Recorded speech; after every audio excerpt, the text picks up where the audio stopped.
আসসালামু আলাইকুম, welcome to my mini blog. তোমরা সবাই কেমন আছো? আশা করছি ভালো আছো। আমিও খুব ভালো আছি। তো আজকে আমরা চলে গেছিলাম ছেলেকে নিয়ে ডক্টর দেখাতে, ছেলের এরকম চেক আপ করাতে। তো দেখো আমরা বেরিয়ে গেছি, হাজব্যান্ড এদিকে বাইকও বের করে নিয়েছে। তারপরে আমরা বেরিয়ে গেছি, ছেলে, আমি আর হাজব্যান্ড। প্রচুর রোদ ছিল, রোদের জন্য ছেলেকেও টুপি পরে দিয়েছি। তারপরে দেখো আমরা চলে এসেছি সেই নার্সিংহোমে যেখানে ডক্টর বসে, ডিডিএইচ নার্সিংহোম। তো তারপরে আমরা পৌঁছে যাওয়ার পর এখানে হাজব্যান্ড গাড়ি রেখে দিল। গাড়ি রাখার পরে আমরা ঢুকে পড়লাম ভিতরে। তো ভিতরে ঢোকার পরেই একটা স্টাফ বলল কি আজ ডাক্তার তো চলে গেছে। তো আমরা টেনশনে পড়ে গেছি, বললো কি আপনারা এলেন 5 মিনিট আগে বেরিয়ে গেছে। তো টেনশনে পড়ে গেছি, কি করা যাবে, অত দূর থেকে এসেছি। তারপরে হাজব্যান্ড ফোন লাগালো, ফোনও তুলছে না।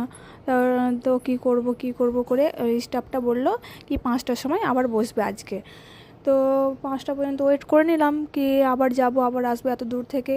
তো 5টা পর্যন্ত ওয়েট করে নিলাম। তারপর দেখো এখানে বসবে, দেখো চারিদিককার ভিউটা, কেউ নেই, আমরাই একাই আছি। ছেলেও ঘুমিয়ে পড়েছে।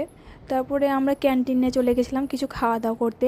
খাওয়া দাওয়া করার পরে আমরা চলে এসেছি, দেখো হাজব্যান্ডের কোলে ছেলে আছে। খাওয়া দাওয়া করার পরে যেমনি এসেছি ভিতরে, তারপরে দেখো বৃষ্টি শুরু, প্রচুর বৃষ্টি আর বিদ্যুৎ চমকাচ্ছে। ছেলে দেখো সেটে আছে বিদ্যুৎ চমকানোর জন্য। দেখো 4:45 বেজে গেছে।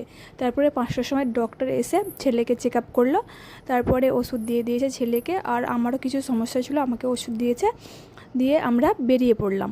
দেখো হাজব্যান্ড গাড়ি মুছছে, এখানে বৃষ্টিতে পুরো ভিজে গেছে গাড়ি।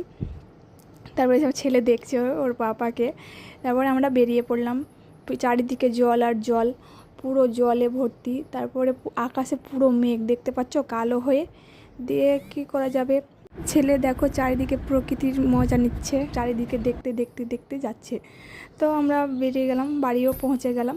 তো আমার মিনি ব্লগটা একটুও ভালো লেগে থাকলে লাইক, কমেন্ট, সাবস্ক্রাইব অবশ্যই করবে।